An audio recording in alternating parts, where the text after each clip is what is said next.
नमस्कार, मी ऋतुजा कुलकर्णी. आपला RBN news मराठीमध्ये सहर्ष स्वागत. महाराष्ट्र साहित्य परिषद पुणे शाखा दामाजीनगर विभागीय साहित्य संमेलन 2023. संमेलनातील वात्सल्य सूक्त या कार्यक्रमाचा अनोखा नजराना. आम्ही दोघी तुम्हा सर्व रसिक श्रोत्यांचे मनपूर्वक स्वागत करतो. लेकीच्या जन्माबरोबरच पुन्हा नव्याने जन्मणारा तिचा आनंद निधान बाबा.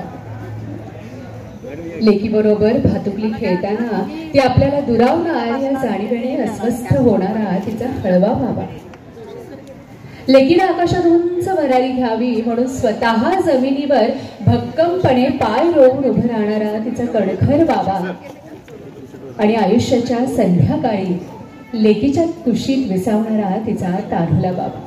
खरंच एका कणखर पित्याच्या मागे त्याचं हळवं रूपचं लपलंय ना, ते मला वाटतं अवंती या कवितेच्या माध्यमातून आपल्या समोर येतं.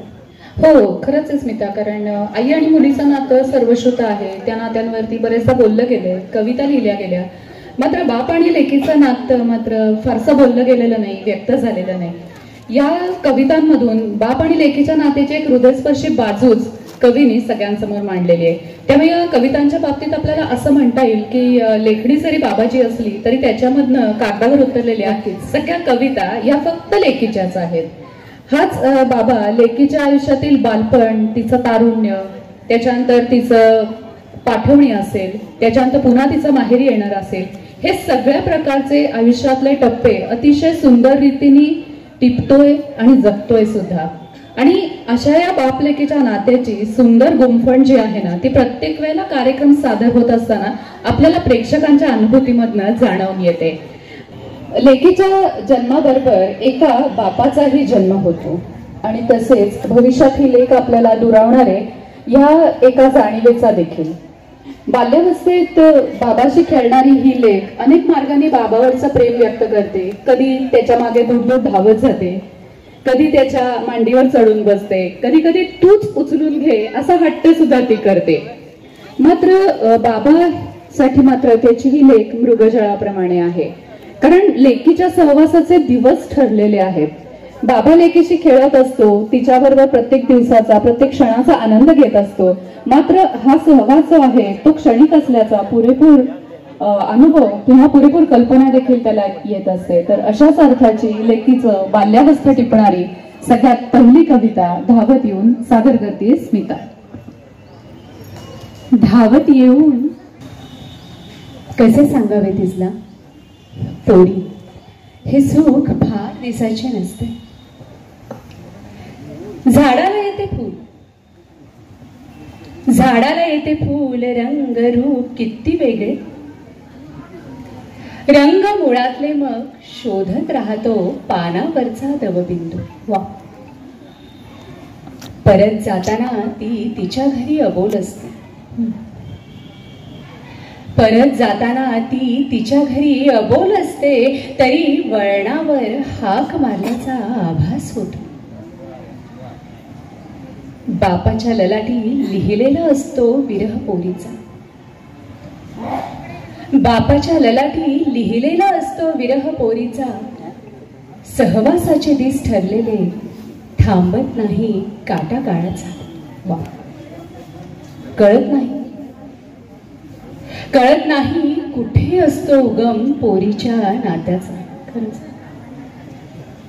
कळत नाही कुठे असतो उगम पोरीच्या नात्याचा, तरीही शोधत राहतो बाप मृगजळात चेहरा तिचा. मृगजळात चेहरा तिचा. वा, खूपच सुंदर. ह्या लेकीसारखी बरं का. अंथरुणातून उठलं की कधी कधी चढून बसते मांडीवर. म्हणते आज तूच कर ब्रश. मी फिरवत राहतो ब्रश तिच्या दातावरून. कवितेला एक फ्रेश सुगंध येतो अंगावर सांडलेल्या पेस्टचा. कधी उचलून घेऊन घ्यावा गोड बाबा मोह होतो. कधी उचलून घेऊन घ्यावा गोड बाबा मोह होतो. पण दिवस ते तोंड फिरवून गाल फुगून हीच आस, त्यासाठी बापाचा निर्धाराने चालू असतो श्वास, चालू असतो श्वास, चालू असतो श्वास. खरंच लेकीची पाठवणी केल्यानंतर वडिलांच्या मनाची काय अवस्था होत असेल ही आज सगळ्यात पहिल्यांदा या कवितेमध्ये पाठवणी केल्यानंतर धाय मोकळून रडणारी आई दिसते, पण कुठेतरी कोपऱ्यात उभं राहून हलकेच डोळे पुसणारा जो बाबा आहे ना, तो आपल्याला दिसत नाही, तो पहिल्यांदा समोर आला. नक्कीच. आणि सगळ्या बाबांची जी मनीची व्यथा आहे किंवा मनीची भावना आहे ती सरांनी अक्षरशः अक्षरांमध्ये उतरवून काढली. आणि प्रत्येक लेकीला देखील कळलं असेल की काय आपल्या वडिलांची अवस्था आहे, कारण लेकीला समजून घेण्यासाठी ती वेगळ्या विश्वामध्ये सध्या आहे, त्यामुळे तिला वडिलांची अवस्था समजून घेता येत नाहीये. मात्र सरांनी ही वडिलांची जी व्यथा आहे ती इतक्या सुंदर पद्धतीने पहिल्यांदाच शब्दबद्ध करून कागदावर उतरवली. अस्मिता, मी एक चित्रपट पाहिला होता. आता हे काय मध्येच, कारण पुढची जी कविता आहे ना त्या कवितेचा संदर्भ मला या चित्रपटात सापडला. बरं, मी एक चित्रपट पाहत होते. चित्रपट जुनाच आहे, त्याच्यामध्ये निळू फुले, उषा नाडकर्णी, मानसी मागीकर असे कलाकार काम करतात. आणि निळू फुलेंनी एका लेकीच्या अत्यंत प्रेमळ अशा वडिलांची भूमिका त्याच्याच केली आहे आणि खूप सुंदर निभावली होती. निळू फुले, हो, निळू फुल्यांनी, आणि अतिशय सुंदर भूमिका ती निभावली होती. प्रसंग असा होता की त्यांच्या लेकीचं लग्न झालंय, ती सासरी गेली आणि लग्न झाल्यानंतर 1 ते 1.5 महिन्यांनी वडील तिला पहिल्यांदा भेटायला तिच्या घरी गेले. ते घरी जातात आणि दरवाजामध्ये उभे असतात, लेकीला हाक मारतात आणि हाक मारल्यानंतर वडिलांची हाक आल्यानंतर ती घरामधनं जी धावत सुटते ना, ती त्यांच्या जवळ जाऊन आता त्यांना मिठी मारते की काय अशी उत्कटता तिच्या धावण्यात आहे. उषा नाडकर्णीने तिच्या सासूबाईंचं काम केलं. त्या पाठीमागून ओरडतात, अगं तुला जनाची नाही मनाची तरी आहे का. अक्षरशः एका झटक्यात ती सोन तिथे थांबते आणि त्यावेळेचे जे भाव आहेत ना निळू फुलेंच्या डोळ्यातले आणि चेहऱ्यावरचे, ते खरंच अगतिक करून टाकणार आहेत. खरंच आपल्याही मनात कुठेतरी कालवतं आणि विचार येतो, काय हरकत आहे की याच बाबाच्या अंगा खांद्यावर लहानाची मोठी झालेली ही लेक आहे, मग तिने आपल्या वडिलांना जर आलिंगन दिलं तर काय चूक आहे. आणि हा जो प्रश्न आहे तो तेव्हापासून आजतागायत चालत आलेला आहे. आणि पुढची जी आपली कविता आहे बापाच्या अंगा खांद्यावर, त्याच्यामधनं कवींनी याचं समर्पक उत्तर आपल्याला दिलंय असं मला जाणवतंय. पाहूया तर. बापाच्या अंगा खांद्यावर खेळलेल्या लेकीनं बाबाला द्यावं का आलिंगन. बापाच्या अंगा खांद्यावर खेळलेल्या लेकीनं बाबाला द्यावं का आलिंगन. कारण लेक शेवटी बाईच असते ना.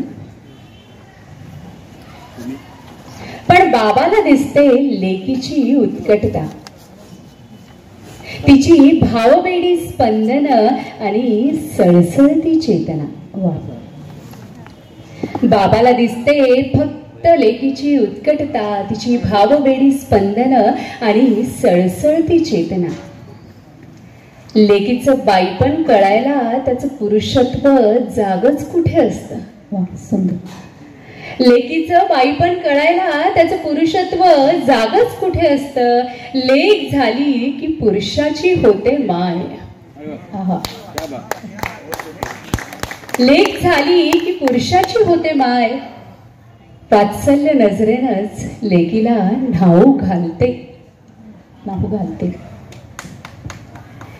बाप लेकीला समजणारी एक मुकी भाषा असते, स्निग्धाळलेली, काळजाच्या स्पंदनाने कहिवरलेली.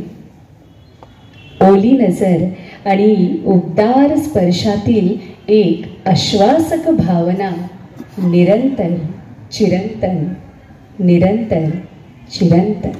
वा वा. RBN न्यूज मराठीला लाईक, सबस्क्राईब आणि शेअर करा आणि शेजारील बेल आयकॉनला क्लिक करा. RBN news Marathi.